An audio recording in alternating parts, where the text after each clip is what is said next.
Duolingo English test আমার জন্য কি সহজ হবে? ডুওলিঙ্গো কি আমি পারবো? বা আমার দ্বারা কি পসিবল হবে? আমি ইংরেজিতে অনেক দুর্বল। আমি একজন ছাত্র, আমি একজন প্রফেশনাল, আমি একজন বিজনেসম্যান, আমি একজন প্রবাসী। যে কেউ আপনি হয়ে থাকেন না কেন, ডুওলিঙ্গো টেস্ট আপনার দরকার দিতে হবে। এই জায়গাতে যদি আপনি থেকে থাকেন তখন আপনার মাথায় একটা প্রশ্ন এসেছে যে ডুওলিঙ্গো ইংলিশ টেস্ট কি আমার জন্য সহজ হবে? আমি কি পারবো? এখানের পরীক্ষা দিলে কি রেজাল্ট আসবে? এই ধরনের অনেক প্রোস এন্ড কনস আপনার মাথায় ঘুরে বেড়াচ্ছে। আশা করি আজকের এই লেসনটি আপনার জন্য লাইফ চেঞ্জিং হতে যাচ্ছে। আপনারা ডিসিশন নিতে হেল্প করব আজকে এই লেসনে। একটু কষ্ট করে ভিডিও শেষ পর্যন্ত থাকতে হবে যে আদৌ আপনি ডুওলিঙ্গো পারবেন কিনা, আপনার দ্বারা পসিবল হবে কিনা, বা শেষ পর্যন্ত যেতে পারবেন কিনা, স্কোর পাবেন কিনা, সবগুলো ডিটেইলস আজকে আলোচনা করব। Before that, welcome to our channel blueberry BD.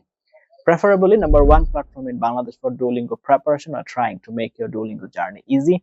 Learn Duolingo with fun. That is our motto and following that. আপনি যদি 24/7 আমাদের সাথে কানেক্টেড থেকে ডুওলিঙ্গো প্রিপারেশন নিতে চান, please like our Facebook page and join our Facebook group. সেগুলো link video ডেসক্রিপশনে দেওয়া আছে। আর আপনি যদি ডুওলিঙ্গো টেস্ট পারচেজ করতে যাচ্ছেন, সেন্টারে দরকার, রেজিস্ট্রেশন করতে হবে, বা প্র্যাকটিস ম্যাটেরিয়ালস দরকার, মক টেস্ট দিতে যাচ্ছেন, কন্ট্যাক্ট উইথ আস। আমাদের সাথে কন্ট্যাক্টের ডিটেইলস আপনি ভিডিও কমেন্টে পিন করা অবস্থায় পেয়ে যাবেন। নাও let's roll on to our computer screen and let's know about all the drills, tips and tricks is to be known about Duolingo test.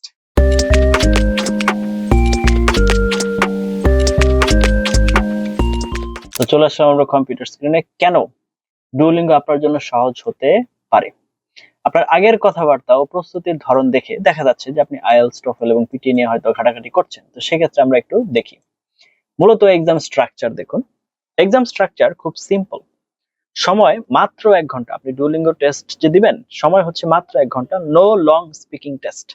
এখানে সর্বোচ্চ যদি আপনার কোথাও বলতে হয় তাহলে সেটা হচ্ছে 90 seconds.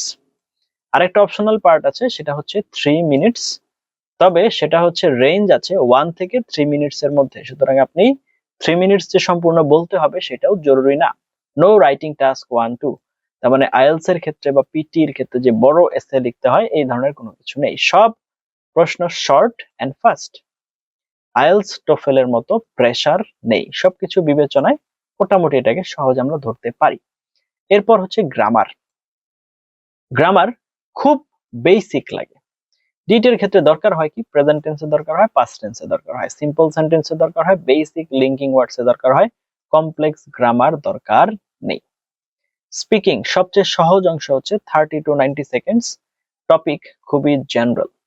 Describe a place you like. Talk about your favourite activity. আপনি যদি টোফেল স্পিকিং প্র্যাকটিস করে থাকেন বা আপনি যদি আইএলটিএস প্র্যাকটিস করে থাকেন তাহলে ডিটি স্পিকিং আপনার কাছে কি হবে, ইজি লাগবে। Scoring system friendly. তাহলে স্কোরিং সিস্টেম, স্কোর কত হবে 10 to 160। Average university requirement 95 to 110। এটা একটু ইমপ্রুভ হয়েছে, এটা হচ্ছে 110 থেকে 120 এই রেঞ্জে হবে এখন। ওকে, এরপরে আমরা যদি দেখি যে পার্শিয়াল মিস্টেকস তেমন বড় সমস্যা না। সুতরাং এটাও আমার জন্য একটা প্লাস পয়েন্ট হতে পারে। এখন শুধু এটা বললে তো হচ্ছে না, হ্যাঁ, কোথায় সমস্যা হতে পারে সেটাও তো বলতে হবে, তাই না? সমস্যা হতে হবে কোথায়, যদি আমরা অনেস্টলি বলি, কোয়েশ্চেন চেঞ্জ হয় খুব দ্রুত। তার মানে টাইম কম, টাইম প্রেসার এখানে আছে। এইটা একটা গুরুত্বপূর্ণ বিষয়। এখানে টাইম প্রেসার, বেশি ভাবার সময় নেই, তার মানে টাইম প্রেসার একটা আছে। ভোকাবুলারির ক্ষেত্রে আপনার synonym, fill in the blanks এবং sentence completion. Daily vocab practice না করলে সমস্যা হবে। তার মানে আপনি যদি রেগুলার প্র্যাকটিস না করেন তাহলে তো সমস্যা। ওকে, আপনার জন্য ভার্ডিক্ট বা সোজা কথা, যদি আমরা ডিসিশন দিয়ে দিই যে আইএলটিএস এর সাথে তুলনা করেন তাহলে আইএলটিএস এটা যেতে হার্ড, টোফেল হচ্ছে মিডিয়াম, ডুওলিঙ্গো হচ্ছে ইজিয়েস্ট ফর ইউ। আপনি যদি 21 থেকে 30 দিন নিয়মিত প্র্যাকটিস করেন তাহলে ডুওলিঙ্গোতে 95 থেকে 110 প্লাস অ্যাচিভ করা সম্ভব, পসিবল। আপনার জন্য বেস্ট স্ট্র্যাটেজি কি হবে, ডেইলি 60 মিনিটস, তার মানে প্রতিদিন হচ্ছে 1 ঘন্টা। ভোকাবুলারি হচ্ছে তার ভিতরে 20 মিনিটস, স্পিকিং হচ্ছে 20 মিনিটস এবং স্যাম্পল টেস্ট হচ্ছে 20 মিনিটস। এগুলো প্র্যাকটিস করবেন। অনেস্ট রেকমেন্ডেশন যদি আপনাদেরকে দেই তাহলে যেটা হবে, যদি আপনার short time plus less stress plus ফাস্টার রেজাল্টের দরকার হয় তাহলে ডুওলিঙ্গো টেস্ট আপনার জন্য বেস্ট অপশন। তাহলে 3টা পার্ট বলেছি। প্রিপারেশন টাইম হচ্ছে আপনার কম, শর্ট টাইম, আপনি চাপ নিতে চাচ্ছেন কম, লেস স্ট্রেস, এবং আপনার রেজাল্টটাও খুবই দ্রুত দরকার, ফাস্টার রেজাল্ট দরকার হয়। যদি এরকম কিছু হয়ে থাকে তাহলে অবশ্যই অবশ্যই এবং অবশ্যই ডুওলিঙ্গো আপনার জন্য সহজ। এতক্ষণ আপনারা হচ্ছে ডুওলিঙ্গো টেস্ট সম্পর্কে জানলেন, কেন এটা সহজ। আমি রেফারেন্স এখান থেকে শুরু করব। দেখুন, অনেক সময় এটা হয় আমার 2 দিনের ভিতরে স্কোর দরকার, আমার 7 দিনের মধ্যে স্কোর দরকার, আমার ইনটেক ছুটে যাচ্ছে, প্রফেসর বলেছে 1 সপ্তাহ সময় দিয়েছে, এর ভিতরে দিতে হবে, আদারওয়াইজ আমি এই ইনটেক মিস, আমাকে আবার 1 বছর বসে থাকতে হবে। এইরকম সংকটে যদি আপনি পড়ে থাকেন, তাহলে আপনার জন্য লাইফ সেভার কে ডুওলিঙ্গো। কেন? কারণ ডুওলিঙ্গো পরীক্ষার রেজাল্ট নরমালি 2 দিনের ভিতরে চলে আসে, আর যদি প্রয়োজন হয় তাহলে আপনি 12 ঘন্টায়ও আনতে পারবেন।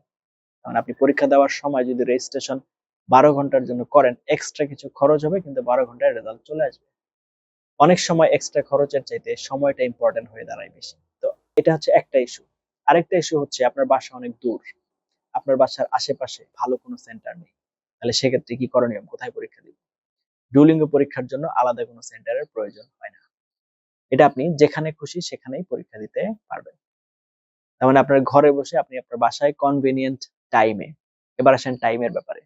আপনার ছোট বাচ্চা আছে, বাড়ি থেকে বাহির হওয়া খুব কষ্ট, সকালবেলা তাকে রেখে যাওয়া যায় না, দুপুরবেলা তাকে রেখে যাওয়া যায় না, আপনার হচ্ছে কাজ আছে, আপনি সারাদিন কাজ করে সন্ধ্যাবেলা যে কিভাবে সেন্টারে পরীক্ষা দিবেন, এই ধরনের অনেক ইস্যু কিন্তু আমাদের আছে।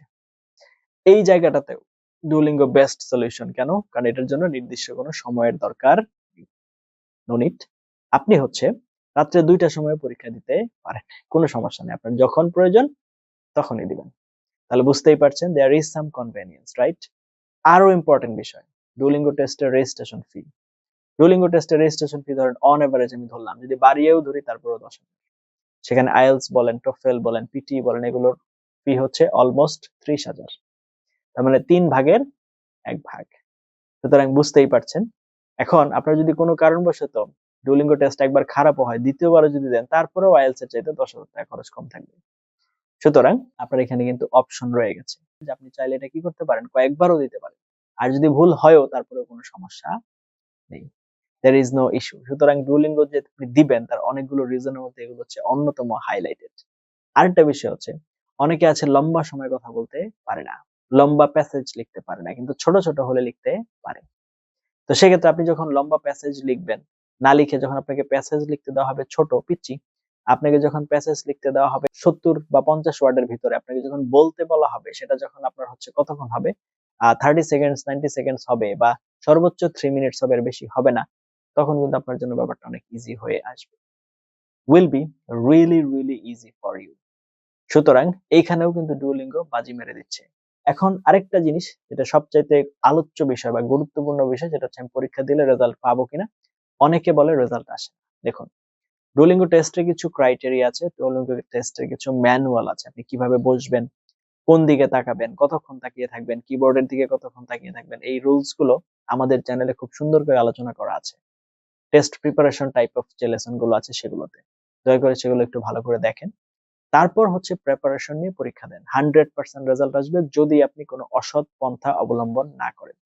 এখন আপনার পরীক্ষা যদি অন্য কাউকে দিয়ে দেওয়ান, সেটার দায়ভার আমরা নিতে পারবো না, বা সেটা নিয়ে আমরা কথা বলতেও চাই না।